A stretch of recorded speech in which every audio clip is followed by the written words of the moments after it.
Yozuvchi Yulduz Mahambetovnadan so'z. Assalomu alaykum aziz o'quvchilar. Siz bilan mana shu kitob sahifalari orqali uchrashib turganimdan xursandman. Bu kitobni har bir satri bu shunchaki yozuv emas, balki 10 yillik izlanishlarim, savollarimga topgan javoblarimning mevasi. 10 yil oldin men o'z ustimda ishlashni boshladim. O'zimga oddiy ammo hayotimni o'zgartirgan savolni berdim. O'z ustingda ishlash degan so'z nimani anglatadi? O'z ustimda ishlashni qayerdan boshlayman? Nima qilishim kerak? Kimdan so'rashim kerak? Bu savol insonni o'ylantiradi, qiynaydi, izlanishga majbur qiladi. Men ham shu yo'ldan o'tdim.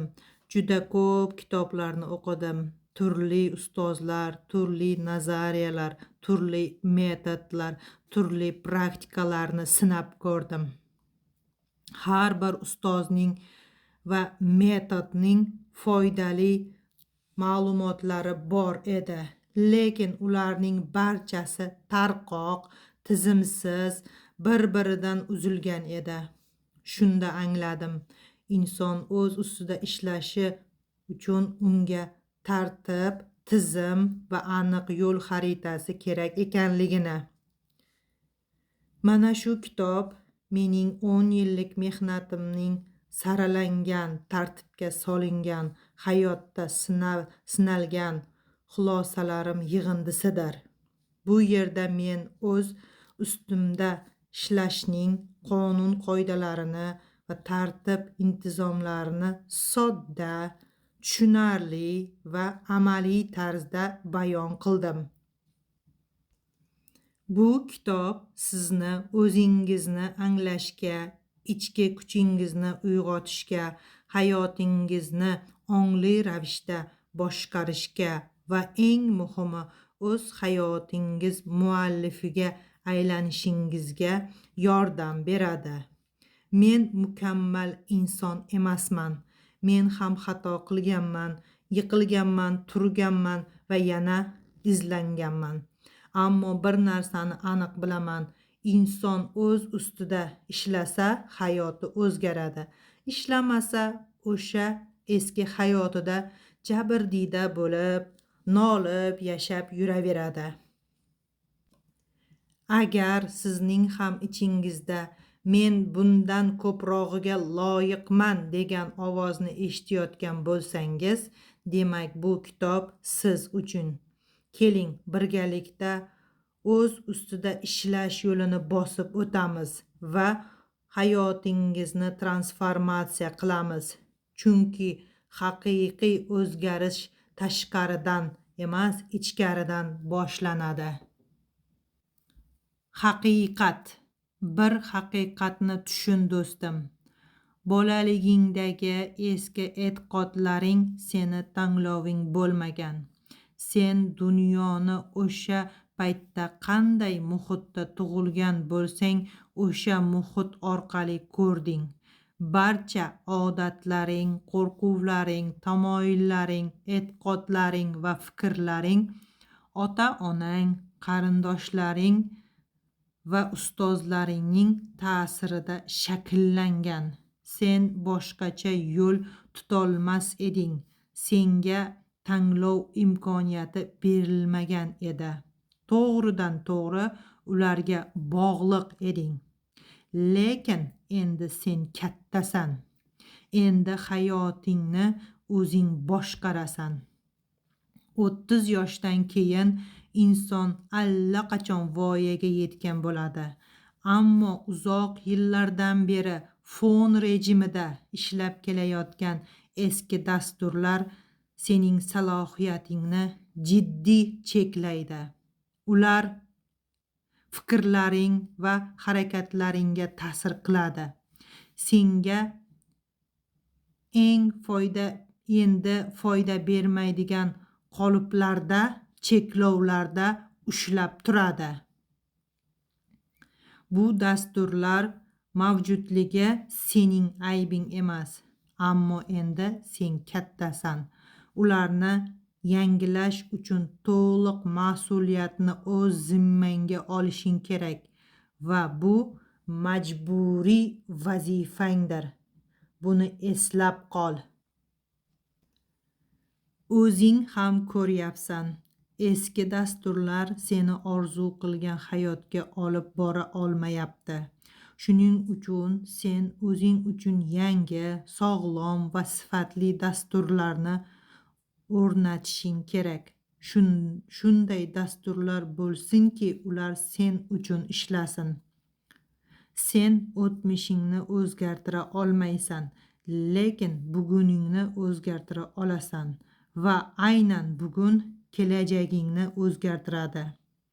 Har qanday o'zgarish avval sendan, ichki dunyoingdan boshlanishi kerak, tashqi reaksiyadan emas.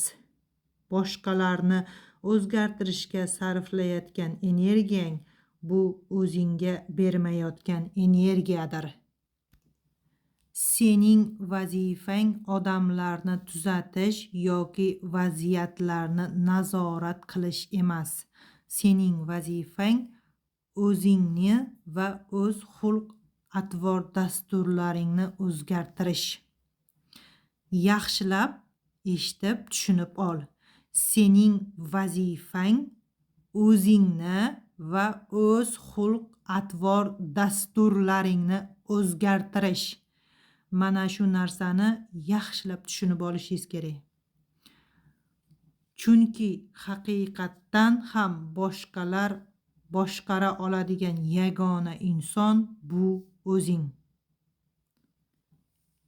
Bu hayotda boshqara oladigan yagona inson bu o'zingiz. Boshqa hech kimni siz boshqara olmaysiz. Mana shu narsani yaxshilab eslab qoling. Shuning uchun diqqatingni o'zingga va o'z hayotingga qarat. Maqtovni boshqalarning ko'zidan izlama. O'z hurmatingni ichingdan izla. Agar maqtov uchun yashasang, tanqidda halok bo'lasan.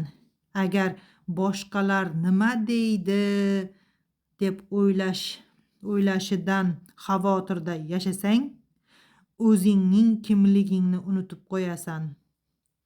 Bugun sen o'z dunyosini yaratuvchi rejissyorsan va bu sayyorada sen o'zing bilan boshqalardan ko'p uzoqroq birga bo'lasan.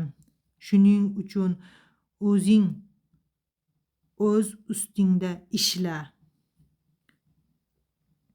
Sening baxting faqat o'zingga bog'liq. Buni yodda tut, do'stim. Kirish, uyg'onish vaqti keldi. Bir savol beraman.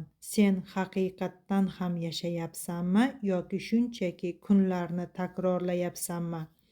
Ko'pchilik inson hayotini taqdir deb ataydi. Aslida esa u ko'pincha bolalikda shakllangan atrof muhit tomonidan mustahkamlangan va yillar davomida takrorlangan ichki dasturlar asosida yashaydi. Biz ko'rgan muhit, eshitgan gaplar, ota-ona va jamiyat bergan qarashlar ongimizga chuqur o'rnashadi. Vaqt o'tib biz ularni o'z fikrimiz deb o'ylashni boshlaymiz. Inson birdaniga o'zini yo'qotmaydi. Bu jarayon sekin kechadi. U boshqalarni fikrini o'z haqiqatidan ustun qo'ya boshlaydi. U xavfsizlikni orzulardan afzal ko'radi.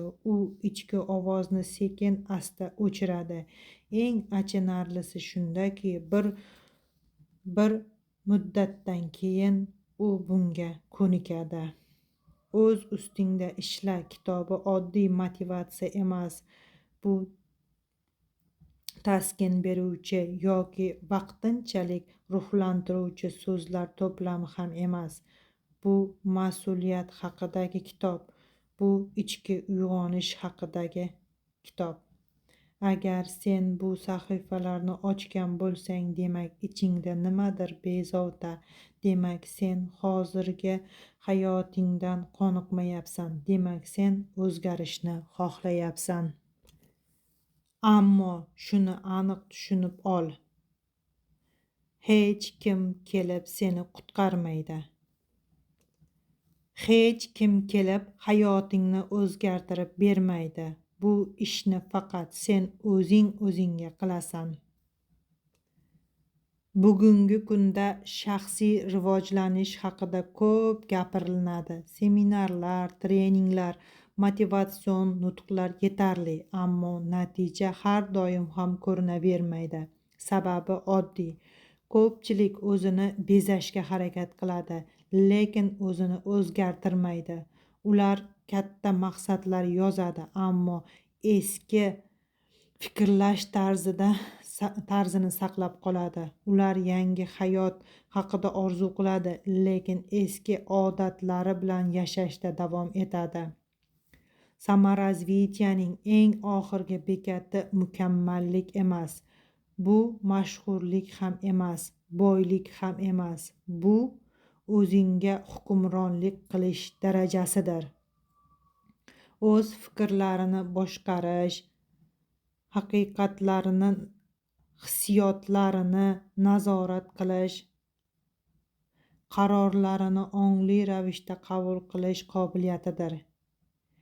Ichki tayanchga ega insonni tashqi sharoit osongina sindira olmaydi. Sen o'tmishingni o'zgartira olmaysan, lekin bugungi qaroringni kelajagingni o'zgartira olasan.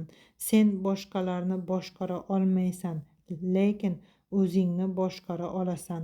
Sen hammani rozi qila olmaysan, lekin o'zing bilan halol bo'lishing mumkin. Shuni yodda tut. Agar sen o'z ustingda ishlamasang, hayot sening ustingda ishlaydi. Bu kitob senga yo'l ko'rsatadi, ammo yurish, harakat qilish va o'zgarish sening mas'uliyatingdir.